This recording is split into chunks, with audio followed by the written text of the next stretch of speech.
Hey family, and welcome to the first Sunday in June 2021. On the day this episode airs, I will be heading to the coast of North Carolina for a working vacation. I took 2 days off for travel and to unwind a little before heading back home the following week. I have a lot going on between June and the end of this year, and I'll share more of those details as they happen. Anyway, let's talk about today's Danielle Inspires. I titled this episode, What About Tomorrow? If you ask me the question, what about tomorrow? My likely response would be, what about it? Tomorrow isn't here yet, and there are few guarantees that I can provide about tomorrow. We like to believe that tomorrow can't be drastically different than today, but with the turmoil and upheaval in the U.S. since 2016, we know that tomorrow can alter your life forever once it transforms into today. We can attempt to guess what tomorrow will bring, but again, we are guessing without providing any guarantees.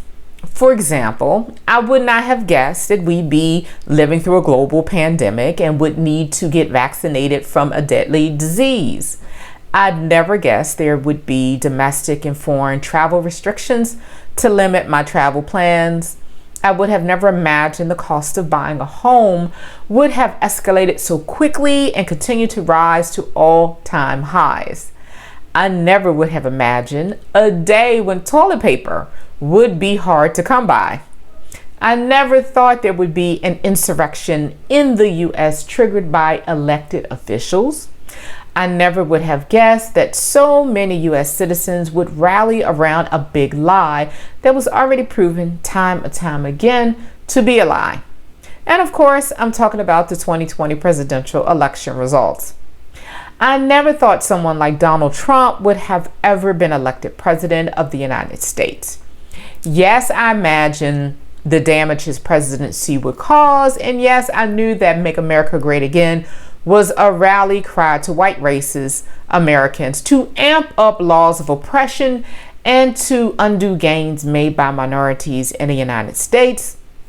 But I did not imagine that so many U.S. citizens, including white evangelicals and the Republican Party, would depart from democracy and sanity in support of a criminally insane kingpin. Yet here we are. Here we freaking are. So if you ask me, what about tomorrow? My response is, what about it? There are very few things I can say with confidence about tomorrow outside of what the Bible says. I don't know if I will be here tomorrow. I don't know if my life will radically change tomorrow. I don't know if all my plans will fall apart tomorrow. I don't know if I will have a job tomorrow. Honestly, tomorrow is a big freaking mystery to me, and it should be to you as well. God is the only being who can make concrete promises about tomorrow. He is the only one who knows if there will be a tomorrow for any one of us. Remember the conflict between God and Pharaoh as recorded in the book of Exodus. When God promised to send plagues, he said, I'm going to do this tomorrow. Then the Lord appointed a set time, saying, tomorrow the Lord will do this thing in the land. Behold, tomorrow, about this time, I will cause very heavy hail to rain down, such as has not been in Egypt since its founding until now. God didn't say, I'll do it right now or later today. Instead, he made a promise none of us can really make. God gave a definitive answer about tomorrow's events. And Pharaoh and his people had to wait for about 24 hours to see if God would do what he said he would do. I remember when my sister's pastor died in a car accident. I'm sure his schedule was packed with speaking events, including Sunday service at his church. His sermon was probably already written, and his wardrobe might have been laid out for service. If we saw someone recently and they died today, we'd say, I just saw him the other day, as if seeing someone in good health today guarantees they won't die tomorrow. Of course, this channel is about inspiration, so I'm not trying to make you fearful about the uncertainties of tomorrow. My real topic is how to optimize your focus. If you remember some of the major points about God's conflict with Pharaoh, you recall the arrogance of Pharaoh. Pharaoh was the leader of an advanced civilization. His army, weaponry, and infrastructure were second to none. Egypt and Pharaoh were all that and then some, and his subjects viewed him as a god among men. Certainly, the power, prestige, and assumed divinity of Pharaoh made him feel invincible against any force on earth and in heaven. Even after Pharaoh witnessed the power of God repeatedly, his ego could not tolerate being submitted to a higher power, which is why he consistently reneged on his agreements with God to release the Hebrews to worship their God. The question that stayed before Pharaoh wasn't, should I release the Hebrews to worship their God? The answer for him was always no, even when he said yes. Instead, the question before Pharaoh was always, who is the Lord that I should obey his voice to let Israel go? I know not the Lord, neither will I let Israel go. God gave Pharaoh plenty of time to wrestle with the question of submission to a higher power by spacing the plagues days apart and giving advance notice of the plagues to come. Giving 24-hour advance notice with certainty is something that is only in God's power to give. And as cocky as Pharaoh was, he knew tomorrow was only in the hands of a God. He considered himself to be that God, but the Lord showed Pharaoh his mortality, and Pharaoh despised the Lord for publicly proving himself to be mightier than the assumed almighty Pharaoh. Day after day, God put Pharaoh's ego in check, causing the Egyptians to fear the God of Israel more than Pharaoh. Of course, it's easy for us to sit back and to point fingers at Pharaoh as if there isn't some arrogance in us when it comes to our thoughts about tomorrow and the exorbitant amount of time we spend pondering tomorrow.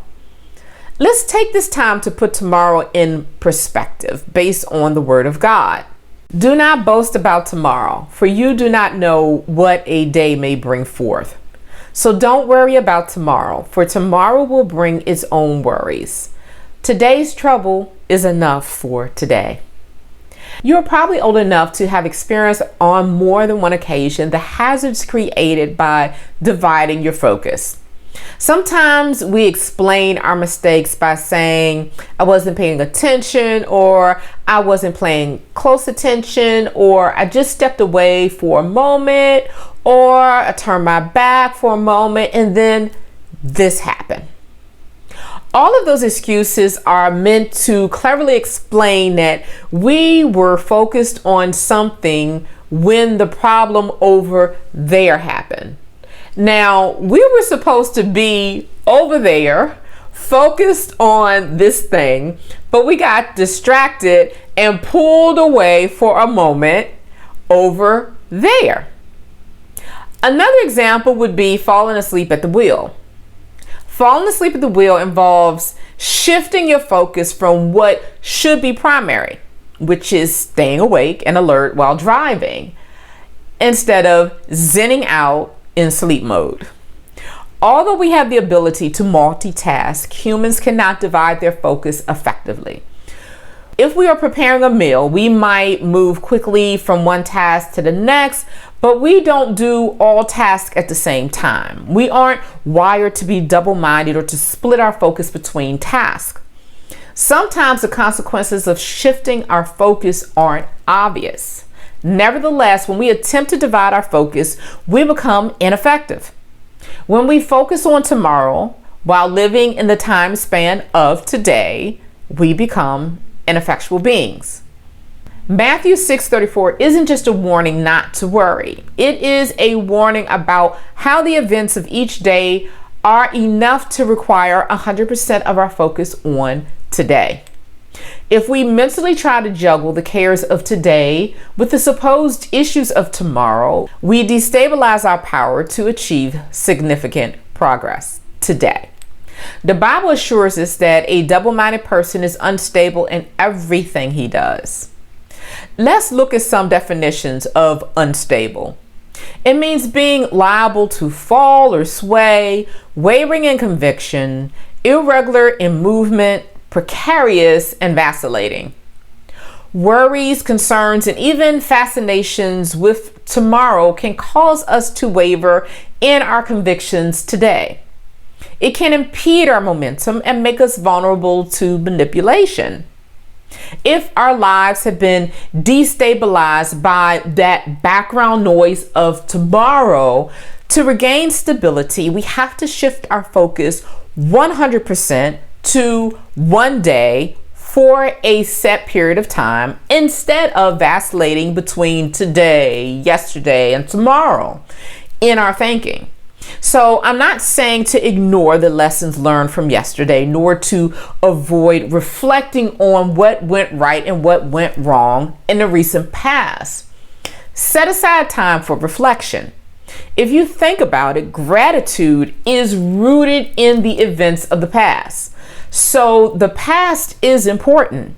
History should have its place in our lives, but it should not be used in ways that clutter our lives and create hazardous conditions for our daily walk. Tomorrow is important as well from a planning perspective. We should look ahead and order our steps with a good, godly plan. There are many plans in a man's heart. Nevertheless, the Lord's counsel that will stand. In other words, we have the capacity for foresight and planning, but those abilities mean nothing if we aren't fellowshipping with God and receiving His counsel.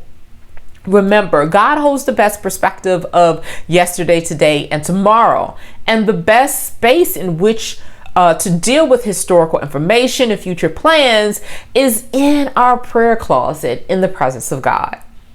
Our vision of yesterday is skewed at best, and our plans about tomorrow are often smaller than God's plans. But as we come into the presence of God to consult with Him, He shifts our perspective to align with His. God is truly the only one who can properly manage the confluence of the past, present, and future. Pharaoh thought he had the market on leveraging the past and predicting the future to optimize his day.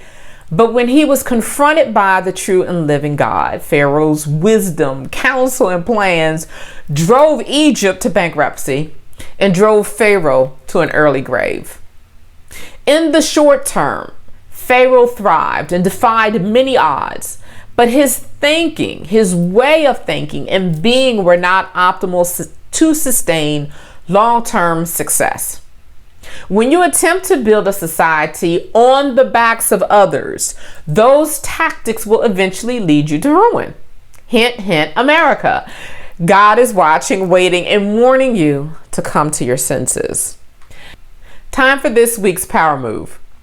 Last week we spoke a little bit about breaking unproductive habits because habits are ingrained in our mindset and daily routines. It takes focus, deliberate, repeat effort to permanently uproot old habits and plant new ones. You might have the habit, as I do, of entertaining yesterday and tomorrow when you're supposed to be focused on today.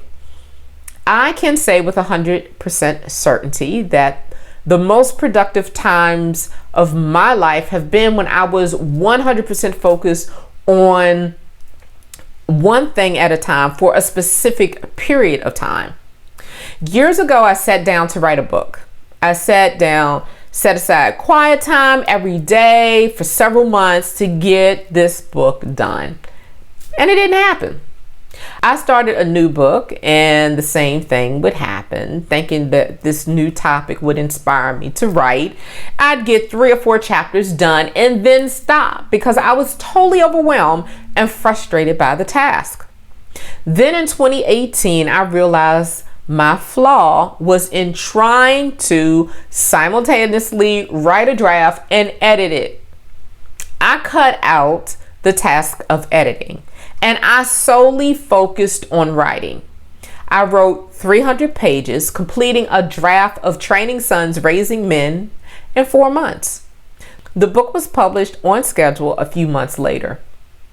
Your power move is to examine your thinking and determine whether you are entertaining the past or future when you should be focused on the present. I'm going to recommend for you and for myself to only give consideration to yesterday and tomorrow in your prayer closet with God, so that you can solicit the presence and power of God to align your views of the past and the future with God's perspective. Absent the presence and power of God, we will allow the past to haunt us and the future to put us in fear. It is safer to only allow space for past and future considerations while in the counsel of God.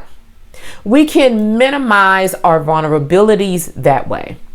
So I'm going to make this power move my action plan over the next 15 to 21 days to try to build this as a new habit. I'll let you know the results of my deliberate focus efforts, and you can let me know how you're doing as well by instant message, in chat, or by email.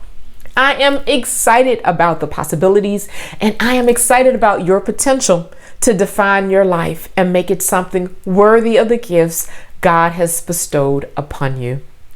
Until next time, hey, be bold, be great, and be inspired. I will see you next week. Thank you for joining me for another week of Danielle Inspires. If you haven't done so already, be sure to like this video, subscribe to my channel, hit the alert button so that you are aware of new content as soon as it is released, and share this inspiration with those you love. See you next week.